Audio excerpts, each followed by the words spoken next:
We're born in the moonlight. Ain't no fantasy. Can't breathe in the sunlight.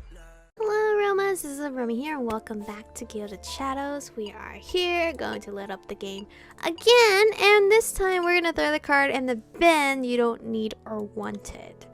I hesitated only the briefest of moments before I went to the bin and dropped the card in, listening to the sizzle as it was incinerated. Oh, okay, that's interesting. Flaming trash bin, okay. Regret nudged at my heart, but it was too late, even if I wanted to retrieve it. A year. It had been a year with no contact whatsoever, and he thought he could send a card and suddenly we could meet and talk? Where had he been a year ago? 6 months ago?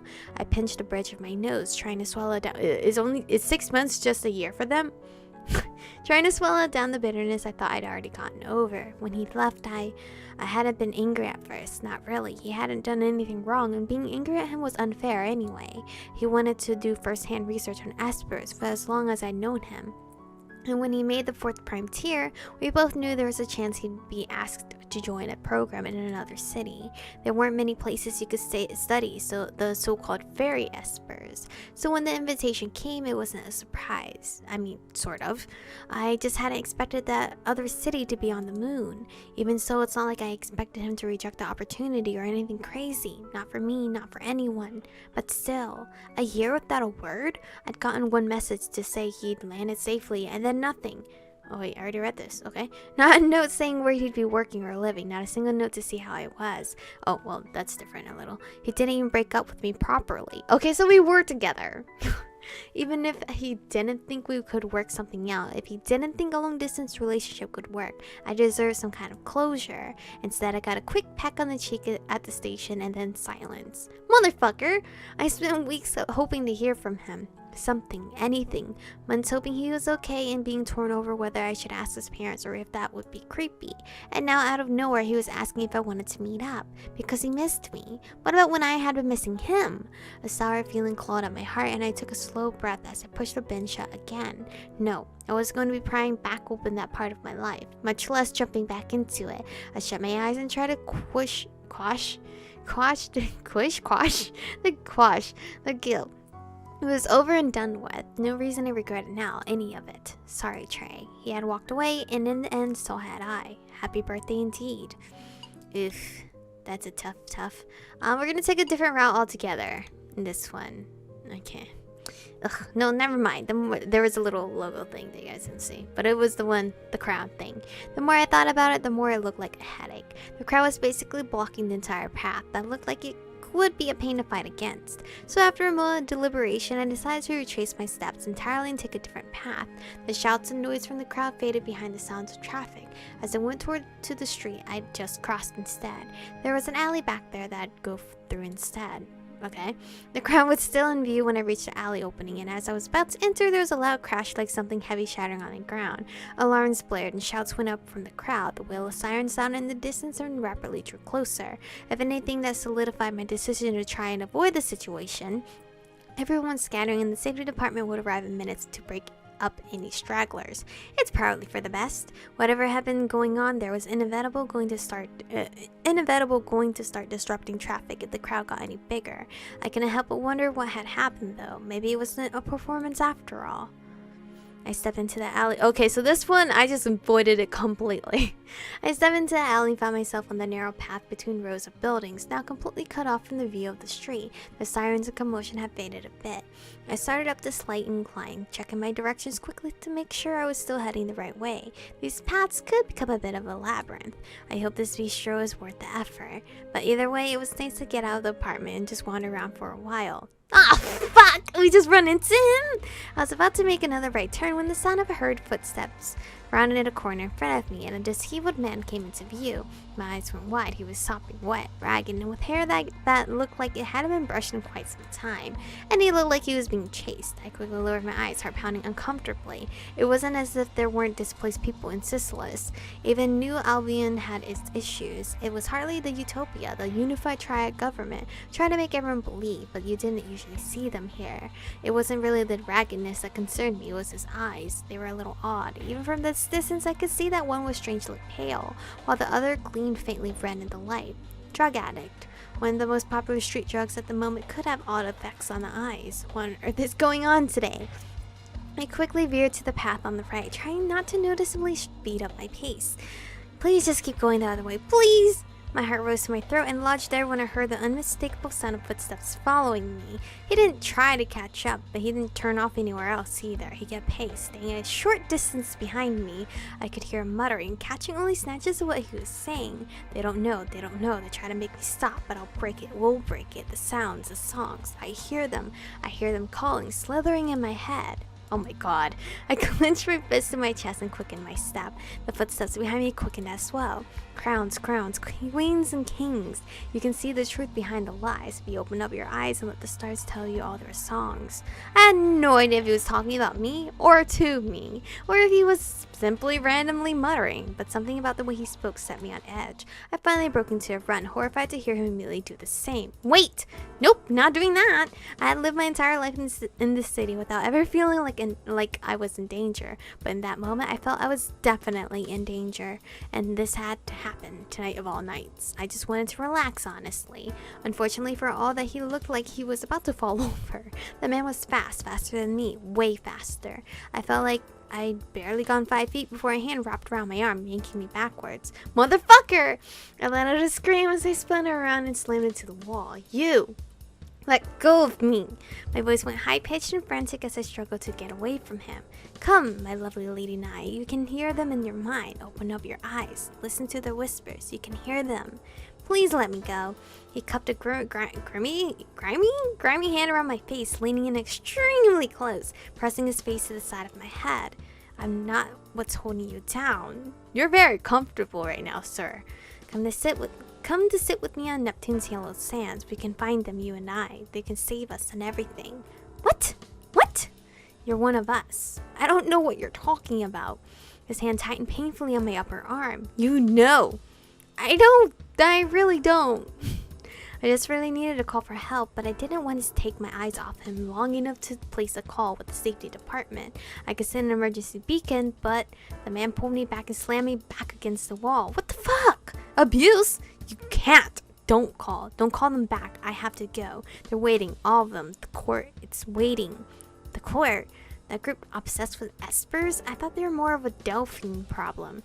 Delphine? I didn't know we had them here as well. There was a shout from somewhere toward the street. The sound of something falling. The man looked that way for a split second, and I took the opportunity to twist away from him and run. Wait! Why do people chasing you always shout for you to wait as if you were going to quietly comply? His footsteps were coming after me again. How was he running so fast? If I could just get a little further. My boot caught on something and I hit the ground with a shriek. The man was on top of me again in seconds. What the fuck, bro? A tremor rippled through my body, and from somewhere above the glass shattered and came cascading down. I curled up, lifting my arms over my head as we were showered with broken glass. The man screamed as several shards cut into his arms and face. Yeah, okay. I kept waiting for the bite of pain, but nothing. There was the scuffle of footsteps and the sound of the man retreating quickly. Oh shit, who's this cutie? I saw this CGR and I was like, okay, I have to go back and try to play the game. I looked up cautiously, freezing when I realized there was someone else there as well. Where had he come from? He got cut! Oh no! Oh, the cut on his face! The man standing over me was much taller and much better dressed. He was sort of bent over me with one arm lifted as if shielding me from the glass. But how? Where on earth had he come from? I don't know, but he's Prince Charming. He lowered the arm and after a beat offered me his hand to help me stand. Thank him, run away from him. Obviously I'm not running away because obviously he saved my face. Thank him. Thank you. Okay, there's a little crown to the right. I didn't even know what I was thanking him for. Scaring off the other man, shielding me, all of the above. I took his hand and pulled myself to my feet. Are you alright? You fell. I'm alright. I don't think I'm hurt. My ankle was a bit sore from having tripped, but I didn't think it was sprained or anything. I gave the man another curious look. He had the most amazing silvery hair. I was so busy looking at that it took a moment to notice the small cut on his face. But you are, because you shielded me from that glass probably. Hello? Sorry, I got a notification. Guilt washed over me as I looked up at shattered window 1 story above us. You were attacked a mere moment ago, and you're worried about a stranger. Well, you're hurt, and I'm not. He touched a cut on his face, his expression barely changing. This is nothing, it's only a scratch. Let me see. I pulled him down to my level to inspect the cut on his cheek. He lifted an eyebrow and gently removed my hands from his shoulders as he straightened. Looking at it isn't going to help anyway. I can have it treated at a clinic later if necessary. Well, that was true, but I just wanted to see if there was still class in the cut. Still, you got it from helping me. That doesn't make you responsible. It was I who chose to jump in at that moment. Did you jump through the window? Where did you even come from? I didn't realize anyone else was around. I happened to be nearby and heard you cry out. Well, thank you for intervening. I don't know what would happen. What would have happened if you hadn't? That man. I glanced warily over my shoulder. He seems to have fled for the time being. The time being? I can't say he won't return, which is why you should head home if you're otherwise alright. Yeah, I wasn't much in the mood for dinner out anymore anyway. Do I at least get to learn your name? I'm Ariel Vaughn. Ariel Vaughn? Sorry, it reminds me of Ferdinand. I am Ferdinand von Eyre. Alright, anyway. Though many simply call me Ari. You may as well if you wish. But then I'm like everyone else. Can I call you Ariel? I'm Michiko Melody, and I just want to thank you again for helping me, Mr. Vaughn. I'm guessing Vaughn. That makes the 3rd time you've thanked me. Really? Really? I can thank you as much as I want. He didn't smile at that, but merely cocked an eyebrow as he said in my face, Can you get home alright? I don't live far away. As long as I don't get accosted again on the way home, I should be fine. It's the being accosted again part that's the concern. Generally speaking, yes, that would be the problem. Perhaps I should go with you at least part of the way. Oh, you're such a gentleman! Oh, I still have strong feelings for, Caleb, right? That's his name. We'll go back and... Right, Caleb? Oh, I never even actually looked at the freaking relationship bar. I really still have strong feelings about Caleb because I feel like he's the aesthetic. But this guy's sweet too, so he might come from my heart actually. As I like didn't even see Magnus, Lance, and Kaiza. I'm assuming Kaiza.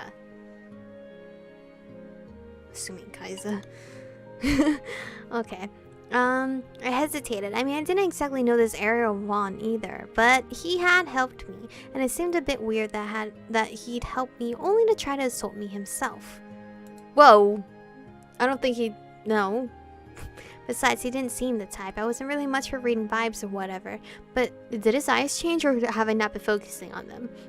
But he didn't give off a threatening one. Alright, if you don't mind. I wouldn't offer if I minded. Oh, you're so cute! Fair enough. And with that, I awkwardly wove my way back through the alley in the direction I'd come. Wait, what is it? You're limping. You are injured. No, I'm fine, really. I turned my ankle when I fell, and I'm pretty sure I bruised up both my knees, but it's nothing serious. I'm broken. I'm just broken. You shouldn't be walking on that. It's fine. I mean, it just hurts a little. I'll put it up for the rest of the evening when I get back. Let me have a look at it. What? Are you gonna heal me? I gave him a teasing grin, amused at his concern when he'd been so dismissive of mine for that cut on his face. Looking at it isn't going to help. I can always get it checked at a clinic later if I need to. Your own words. He frowned, still not cracking even a hint of a smile. If I see that it's swollen, I could try to hail a cab for you instead of walking. I wouldn't say working. I literally live 2 blocks from here. He took my elbow and led me to a nearby step, motioning for me to sit. I hesitated, then did so because it seemed like he wasn't going to let go.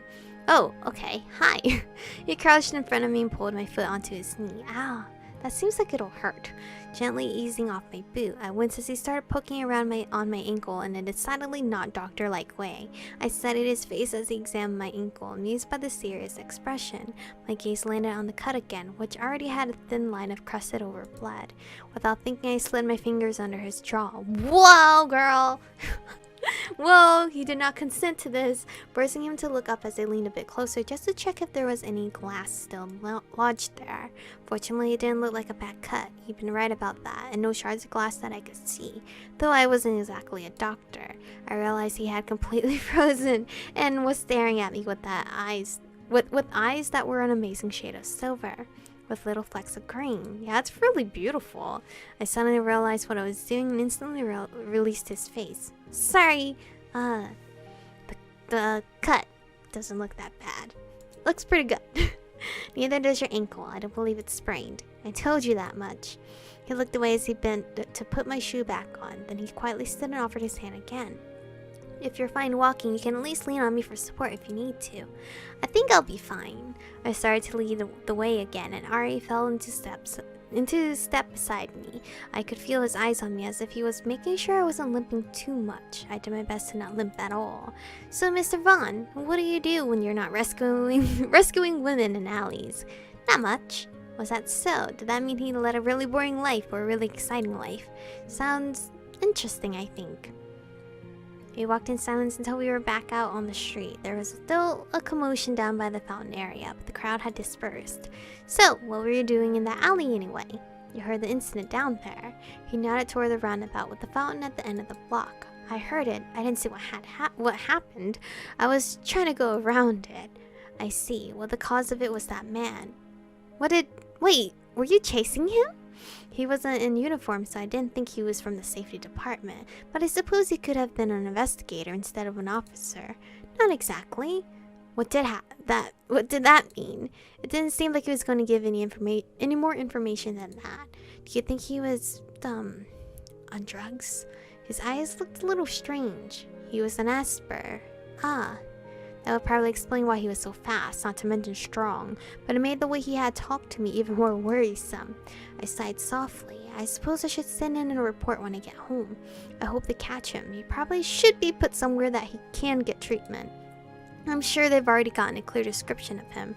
Whether you send a report or not, there were many witnesses to the incident at the fountain. Even so, it was easy to say things like Cecilis is a safe city until you were confronted head-on by its problems. It didn't take us long to reach my building. Ari stayed with me the entire time, despite saying he would only walk me part of the way, though neither of us said much else the rest of the way. I stopped a short way from my door. You didn't have to walk me all the way back. It's fine. Thank you. Don't forget to elevate your ankle, Miss Melody. I won't forget, and you don't forget to properly clean and doctor that cut. I won't. He nodded and turned on his heel, heading back the way he would come without another word. He was kind of an odd man. Kind, but also sort of quiet and remote. Ugh, is he like the William of this route? I watched him a few minutes before shivering and heading inside. It was distressing how rapidly his evening went completely to hell. And I'm still hungry, damn it! It looked like it was going to be takeout for me. Griffin. Oh, Paladin's talking. Where the hell are you? I encountered a target after the incident at the fountain. Figures? Confirmed telekinetic ability. What are next steps? So is Paladin, Ari? I'll contact Ivory Tower. It's Merlin's Cole. But I'm pretty sure I saw Jackal lurking. Jackal's obviously Jack, I'm assuming. Gave chase, but he managed to escape. So Crimson is moving in. I doubt they're the only ones. We need to act soon. Understood. I'll stand by. I'll be standing by. This is confusing. The way that window shattered is totally Ari's doing. Cross-reference Shakespeare and Neptune's Yellow Sands. So I'm like Googling everything that guy's actually telling me in a way. Alright, so we've met Ari, Caleb, Jack. Jack, do you not have a photo? I think I'll have to just go back to him just in case. But we have to figure out how to get Kaisa, Magnus, and Lance. Because I don't know how we're going to get to them. But I'm going to figure that out. This is a demo, so there's like no guides for it. I don't think, just to get these other guys. 1, 2, and 3. And then I can finally figure out who will actually steal my heart, since there's no information on all these characters yet. Anyway, thank you guys for watching. Stay beautiful, and I'll see you guys in the next one.